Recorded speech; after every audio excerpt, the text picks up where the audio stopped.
नाज़रीन, जहां आज दीगर ममालिक के साथ साथ जम्मू कश्मीर में भी बुजुर्गों के तईं ज़्यादती का आलमी दिन मनाया गया, तो इसी दौरान कश्मीर यूनिवर्सिटी में मुनक़िद होने वाले एक सेमिनार के दौरान एक स्टडी का अहाता किया गया और डॉक्टर ज़ुबैर सलीम की जानिब से, जो डायरेक्टर गौरी कोल फाउंडेशन है, की जानिब से ये स्टडी की गई है और इस स्टडी में जो नताइज उभर कर सामने आए वो चौंका देने वाले थे। जी हाँ नाज़रीन, आपको बताते चलें कि स्टडी में यह पाया गया कि 26,000 पेशेंट्स जिनके साथ बात की गई गुज़श्ता 5 बरस के दौरान, उनमें 50% अफराद ऐसे थे जो अपने बच्चों की तरफ से सताए गए थे और इस पर भी तुर्रा ये कि इनमें ज़्यादातर अक्सरियत उन अफराद की थी जो अपने शादीशुदा बच्चों की तरफ से सताए गए थे।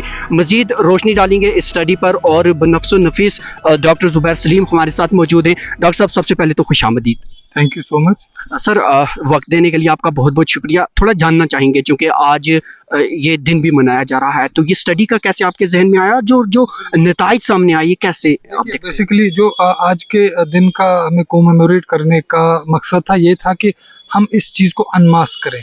हम एक जो सोसाइटी में उभरता हुआ एक दूसरा एक नासूर एक पल रहा है, वो है एल्डर अब्यूज़। एल्डर अब्यूज़ हम कहें तो हमारी जो ज़्यादतियाँ हैं हमारे वालिदैन के तय, तो जो हमारी ज़्यादतियाँ हैं वो कुछ कैटेगरीज़ में डिफ़ाइन की गई है हमारे टेक्स्ट में। लेकिन अगर हम कश्मीर के कॉन्टेक्स्ट में लें तो कश्मीर के कॉन्टेक्स्ट में भी ये काफ़ी अच्छी तरह फिट होता है। काफ़ी ममालिक में इस पे काम हुआ, तो इसीलिए क्योंकि एक बहुत ही बड़ी एक प्रॉब्लम उभर के आ रही थी, इसीलिए तो WHO ने इस दिन का आगाज़ किया साल 2011 से। सर, कौन से अफराद ज़्यादा हैं? जैसे आप रिसर्च में अभी बता रहे थे कि मैरिड ज़्यादा हैं, तो देखिए जो हमने स्टडी की, जो भी पेशेंट हमारे पास आते थे, क्योंकि एक जीरियाट्रिशियन को जब पेशेंट देखना होता है तो एक लाजमन उसकी हिस्ट्री में पूछना होता है कि आप किसके साथ रहते हैं, उसका केयर टेकर कौन है। ये तो हमारा बहुत ही एक लाजमन एक सवाल है। तो उस केयर टेकिंग में एक दूसरा कश्मीर में ये है कि यहाँ पे कोई ओल्ड एज होम नहीं है, कोई हॉस्पिस नहीं है, तो यहाँ के जो अक्सरियत हमारी बुजुर्ग शख्सों की है वो अपने बच्चों के साथ रहते हैं, शादीशुदा बच्चों के साथ ही रहते हैं। तो सवाल का जवाब ये था कि हाँ जी हम रहते हैं। लेकिन फिर दूसरा सवाल होता है, क्या वो आपका भरपूर ख्याल रखते हैं, आपकी ज़रूरियात ज़िंदगी का, आपकी सेहत का। तो खैर पहले तो हिचकिचाते थे, तो लेकिन फिर थोड़ा उनसे बातचीत करके हमें ये पता चला कि 50% लोगों ने किसी न किसी तरीके में ये कहा कि वो किसी न किसी तरीके के एक एल्डर अब्यूज़ के शिकार हैं। एल्डर अब्यूज़ शुरू होता है सिर्फ एक ज़ोर से बात करने से। नेगलेक्ट तो बहुत बड़ी बात है।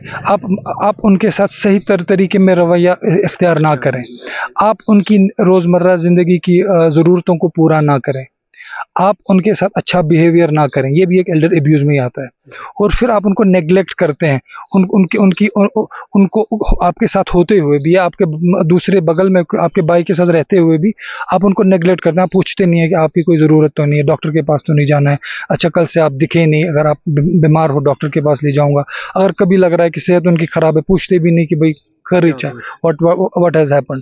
तो ये भी एक किस्म का नेगलेक्ट है। कि आपने बात की सिर्फ मरीजों के साथ, तो क्या हम ये मान के चलें कि चूंकि ये सिर्फ मरीजों के साथ बात करने पर आंकड़ा सामने आया, तो कहीं ऐसे होंगे जो घरों में होंगे, जो मरीज नहीं होंगे, तो उनके साथ भी ऐसा? देखिए, जो हमारा जो आंकड़ा सामने आया एक कंजर्वेटिव एस्टिमेट है, क्योंकि जब आपने सही कहा कि मेरे पास तो 26,000 आए, जबकि यहाँ पे तकरीबन 10 लाख से ज़्यादा सीनियर सिटीजन हैं हमारे। तो लेकिन ये एक रिफ्लेक्शन है कि आंकड़ा बहुत बड़ा है, आंकड़ा कम नहीं है, 50% भी बहुत ज़्यादा है। और अबेंडनमेंट के केसेस हमने देखे, फाइनेंशियल अब्यूज़ के केसेस हमने देखे, नेगलेक्ट काफ़ी देखा। लेकिन कुछ समझ पाए आपके बच्चे क्यों ऐसा रवैया? देखिए, 2-3 चीज़ें हैं। और जो अब्यूज़र्स की आपने बात की कि ये परपेट्रेटर कौन है इसमें, तो इसका परपेट्रेटर जो हमारी स्टडी के हिसाब से आया, सन आफ्टर मैरिज।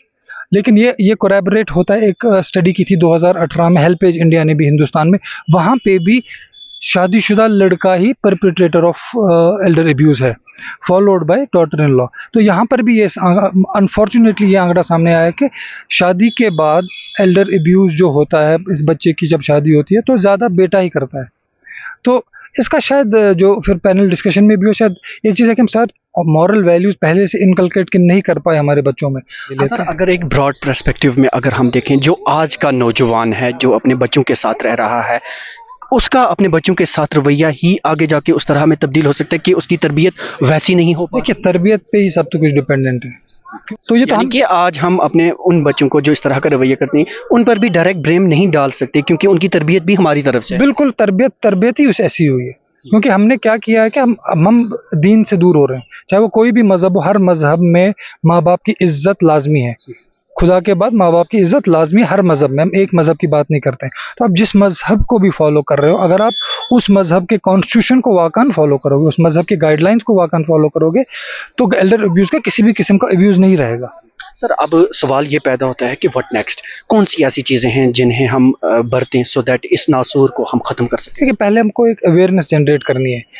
एक चीज़ अल्हम्दुलिल्लाह, एक चीज़ यहाँ पे ये हुई कि हमने एक एक्नॉलेज किया कि भाई ये एक प्रॉब्लम है हमारी सोसाइटी में, लेकिन अब हमें इसकी अवेयरनेस क्रिएट करनी है कि भाई ऐसी, क्योंकि मैंने उधर जो प्रेजेंटेशन में ये भी कहा कि कुछ अनइंटेंशनल अब्यूज़ भी होता है, जो कि शायद एक बच्चे को नहीं लग रहा है कि मैं अब्यूज़ नहीं कर रहा हूँ, जबकि जो वालिद या वालिदा है वो समझ, उनके लिए वो अब्यूज़ होता है। हमने बहुत बार ऐसा किया कि लोगों के टेस्ट करते हैं, सब ठीक निकलता है, वो कहते हैं हमें नींद नहीं आ रही, नींद की गोलियां भी देते हैं, नींद नहीं आ रही है। लेकिन घर में क्या होता है कि सुबह सुबह बेटा सलाम ही नहीं करता है, शाम को जब आता है तो वो माफ रहता है अपना टीवी बच्चों के साथ, बाप को पूछता भी नहीं, उसको नींद कहाँ से आएगी। और तो कई बच्चे ऐसे होते हैं जो बच्चों की माँ बाप की ज़रूरियात का ख्याल रख देते हैं, उन्हें पैसे दे देते हैं, अच्छा खाने पीने को दे देते हैं, लेकिन बहुत इमोशनल सपोर्ट नहीं देते हैं। तो मैंने इनको क्या कहा कि मैंने कहा इनको दवाई कौन देता है, क्योंकि मैंने उनकी माँ से थोड़ी बहुत बात भी की, तो उन्होंने कहा रखे हुआ नर्स है, वो है ये। दूसरा एक बहुत पुराना उनका, उसका नाम था गुलकाक, तो कहा कि गुलकाक है and he takes care of everything, he knows for last 40 years, और नर्स है जो बाकी चीजें, आप इनको लिस्ट दे दीजिए क्या करना है। तो मैंने थोड़ा ऊपर नीचे किया दवाइयों में, तो सिर्फ मैंने उनको निकलने के लिए कहा कि सुबह आप क्या करते हैं, सुबह सवेरे। कहा नहीं, मैं बच्चों के साथ जाता हूँ बाहर। मैंने कहा क्या आपने ये कभी सोचा कि जब आप बच्चों को स्कूल की गाड़ी के लिए गेट पे छोड़ने जाते हैं और निकलने के वक्त एक बार आप माँ को देखने जाते हैं, कहा नहीं अब फुर्सत नहीं होती है वहाँ पे। तो मैंने कहा आप एक काम कीजिए, सुबह की और शाम की दवाई खुद दे दीजिए बस। तो 15 दिन के बाद आप यकीन नहीं करेंगे, 15 दिन के बाद वो फ़ोन करें, डॉक्टर साहब आप जल्दी आ जाइए, मैं गाड़ी भेजूँ क्या।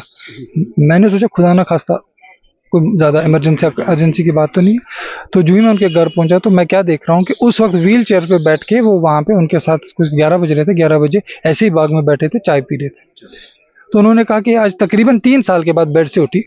यानी कि अगर हम अपने रवैये में बदलाव लाएं तो इन चीज़ को कम कर सकते हैं। वही था अनइंटेंशनल अब्यूज। उसको लग रहा था कि मैं सब कुछ दे रहा हूँ, मशीन दे रहा हूँ, नौकर दे रहा हूँ, चाकर दे रहा हूँ, सब कुछ दे रहा हूँ, लेकिन वो सुबह और शाम का 2 मिनट का टाइम नहीं दे पा रहा। चूंकि सर आपका एक वसी तजुर्बा है और इस पर बारीक बीनी से आप नज़र रखे हुए हैं, क्या सजेस्ट करना चाहेंगे आज की नौजवान नस्ल को, हमारे बुजुर्गों को या दीगर सोसाइटी के जो अफराद हैं, क्या करना चाहिए? आप जिस मजहब को भी फॉलो कर रहे हो, अगर आप उस मजहब के कॉन्स्टिट्यूशन को वाकन फॉलो करोगे, उस मजहब की गाइडलाइंस को वाकन फॉलो करोगे, तो एल्डर अब्यूज का किसी भी किस्म का अब्यूज नहीं रहेगा। डॉक्टर साहब, दिल तो बहुत चाहता था कि आपसे बात करें, क्योंकि ये मौजू ही ऐसा है कि इस पर हम जितनी भी बातें करें उतनी ही कम है। आपने वक्त दिया, आपका बहुत बहुत शुक्रिया।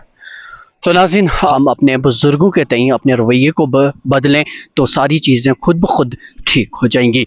आप देख रहे हैं GK वेब TV, हमारे साथ बने रहिए।